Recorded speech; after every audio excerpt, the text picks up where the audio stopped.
नमस्कार दोस्तों। आज मैं दो विपरीत परिस्थितियों की बात करने वाला हूँ। जैसे कोई अमीर है, कोई गरीब है, कोई खुशी है तो कोई गम में है, कोई अच्छा है तो कोई बुरा है। तो ये क्या है, मतलब ये तो विपरीत परिस्थितियाँ क्यों होती है, मैं इस पे बात करने वाला हूँ। देखिए, अगर खुशी और गम, कोई खुशी में कोई गम में है, मगर ये खुशी और गम को आप अलग नहीं कर सकते, ये आपस में मिले हुए हैं। बात यह है कि जो खुशी में लग रहा है उसमें भी गम है और जो गम में लग रहा है उसमें भी खुशी है। सिर्फ इनके परसेंटेज अलग अलग है। जो खुशी में है उसमें खुशी का परसेंट अलग है, जो गम में है उसमें गम का परसेंट ज़्यादा है और खुशी का परसेंट कम है। इसी तरीके से हर एक दो जो विपरीत चीज़ें होती है वो अलग नहीं है, वो एक ही है, आपस में मिली हुई है। किसी के पास ज़्यादा हो जाता है, जैसे मैं आपको एक उदाहरण दूँ, उजाला और अंधेरा आपस में मिला हुआ है। हम क्या करते हैं, एक बल्ब जला देते हैं, बल्ब से क्या है, उजाला हो जाता है, पर इसका मतलब ये नहीं है कि इस कमरे से अंधेरा खत्म हो गया है। कैसे टेस्ट करोगे, आप कोई हार्ड चीज़ बल्ब के सामने रख दो, अंधेरा फिर से आ जाएगा। इसका मतलब ये है कि आप बल्ब जला के ये सोच रहे हो कि अंधेरा खत्म हो गया है, तो ये गलत है। अंधेरा खत्म नहीं हुआ है, वो अभी भी छुपा हुआ है। बस बात ये है कि उजाले का परसेंट बढ़ गया है। अगर उजाला 90% है तो 10% अंधेरा है, बाकी अंधेरा खत्म नहीं हुआ है, 0% नहीं, अभी भी है। रात में हमको सूरज नहीं दिखता तो हम क्या सोचते हैं, सूरज डूब गया। जी नहीं, सूरज डूबता नहीं है, वो धरती के दूसरी तरफ है। इसी तरीके से हर एक चीज़ के दो पहलू होते हैं, मगर वो पहलू आपस में मिले हुए हैं, ये इनको अलग नहीं किया जा सकता। जैसे मैं एक छोटा सा उदाहरण दूँ आपको, आप बर्फ़ में आप कैसे बता सकते हैं कि बर्फ़ में पानी है कि पानी में बर्फ़। ये तो टेम्परेचर का अंतर है तो दोनों ही पानी, पर तापमान का अंतर है। जिसमें तापमान ज़्यादा हो गया वो पानी बन गया, तापमान कम हो गया वो बर्फ़ बन गई। इसी तरीके से अमीरी गरीबी, सुख दुख, अच्छा बुरा, सब कुछ यही, और अब ज़रूरी भी है ये। अब मैं आपको बताऊं, अगर आपको बल्ब जलाना है तो सिर्फ फेस के बल पे आप बल्ब नहीं जला सकते, उसमें ग्राउंड भी लगाना पड़ेगा तब बल्ब जलेगा। इसी तरीके से है। देखिए, हमको क्या है, ये दोनों कंडीशन है, ये दोनों एक्सेप्ट करना पड़ती है, क्योंकि ये धरती के रूल है, धरती के रूल है और हम भी धरती के निवासी हैं। इसलिए हमको जो भी कंडीशन आती है उसको एक्सेप्ट करना पड़ता है। देखो, एक उदाहरण के तौर पे आपको हेलमेट लगाने का बोला जाता है। अब कोई सोचता है कि मेरे को वजन लग रहा है, कोई सोचता है अरे फालतू का झंझट है, तो कोई ये सोच के लगाता है कि एक्सीडेंट हुआ तो मैं बच जाऊंगा, पर कोई कुछ भी सोच के लगाए, पर लगाना नियम है। इसी तरीके से हमारे साथ जो भी हो रहा है वो, जैसे अच्छा हो रहा है तो इसका मतलब ये नहीं कि बुरा नहीं है, बुरा हो रहा है तो इसका मतलब ये नहीं कि अच्छा नहीं है। तो ये सब मिले हुए हैं। जैसे बर्फ़ में पानी मिला है, पानी में बर्फ़ मिली है। तो यही मैं बता रहा था कि अब देखिए, कुछ लोग मुझसे पूछते हैं कि ये अच्छा, हाँ ये भी मैं बता दूं कि ये दो कंडीशन परपेंडिकुलर क्यों रहती है, क्योंकि पूरा संसार तरंगों के बल पे चल रहा है और तरंगें 3 आयामी होती है। इसमें एक विद्युत क्षेत्र और एक चुंबकीय क्षेत्र होता है, जो कि एक पर्टिकुलर टाइम इंटरवल पे अपनी पोजीशन रिपीट करते रहता है। विद्युत क्षेत्र और चुंबकीय क्षेत्र है एक ही, पर बात यह कि वो दोनों परपेंडिकुलर रहता है। इसी तरीके से यहाँ जो भी आपको विपरीत परिस्थितियाँ लग रही वो सब एक ही है।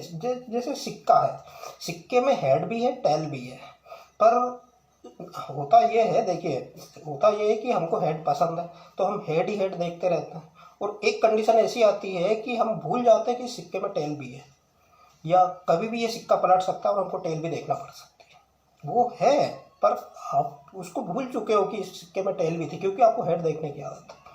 इसी तरीके से अच्छा, कुछ लोग मुझसे पूछते हैं कि ये दो कंडीशन तो हो गई, सुख दुख, खुशी, है ना, अमीरी गरीबी, पर कोई तीसरी कंडीशन भी है संसार में। मैं बोलूँगा हाँ ज़रूर है।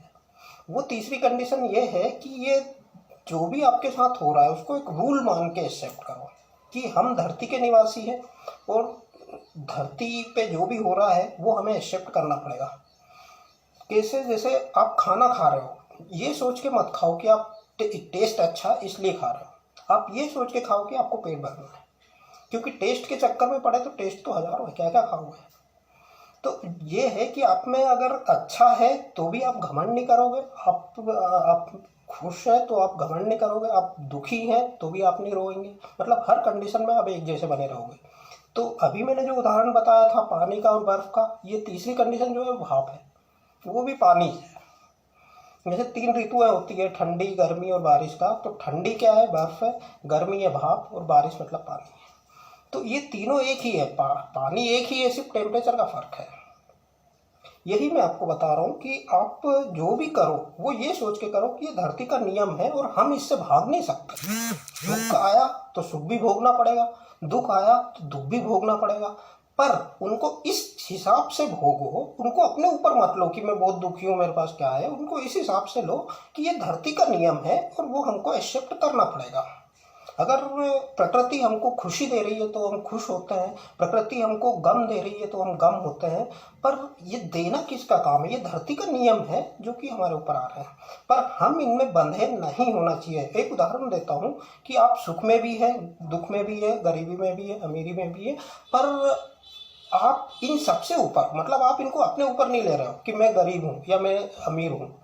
जैसे आप सोचोगे कि आप बहुत अमीर है तो आप में घमंड आएगा, आप सोचोगे कि आप बहुत गरीब है तो आप रोओगे, आप टूट जाओगे, आप में निराशा आ जाएगी। तो इन चक्कर में नहीं पड़ते हुए ये मान के काम करो कि ये धरती का नियम है, जो भी कंडीशन है उसे हमें फेस करना है। जैसे मैंने आपको त्रिमूर्ति का रहस्य, मेरा एपिसोड नंबर 6 था, उसमें बताया था कि ये तीनों कंडीशन मिली हुई है ना। जैसे बर्फ, पानी और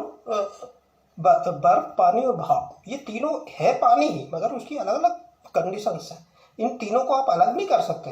टेम्परेचर चेंज करने पे इनकी कंडीशन बदल जाती है। तो यही है। अब एक दूसरा उदाहरण देता हूँ। आप धरती पे हैं, सुख ही है, दुखी है, पर कैसे रहना है आपको? जैसे कमल का पौधा होता है, उसकी जड़ें मिट्टी में रहती है, कीचड़ में, उसकी कमल डंडी पूरी कीचड़ में रहती है, पर कमल का जो फूल होता है वो कीचड़ से ऊपर उठा होता है। मतलब वो इस कंडीशन में है, संसार में है, पर फिर भी संसार से पृथक है। मतलब संसार में रहते हुए भी वो जो भी कर्म कर रहा है वो उसको अपने ऊपर नहीं ले रहा है। इसको बोलते ज्ञान योग। आपने खाना खाया, ये सोच के खाया कि ये प्रकृति का नियम है, खाना खाना पड़ेगा, स्वाद के चक्कर में नहीं खाना। जो स्वाद के चक्कर में आता है वो तो उलझ जाता है ना।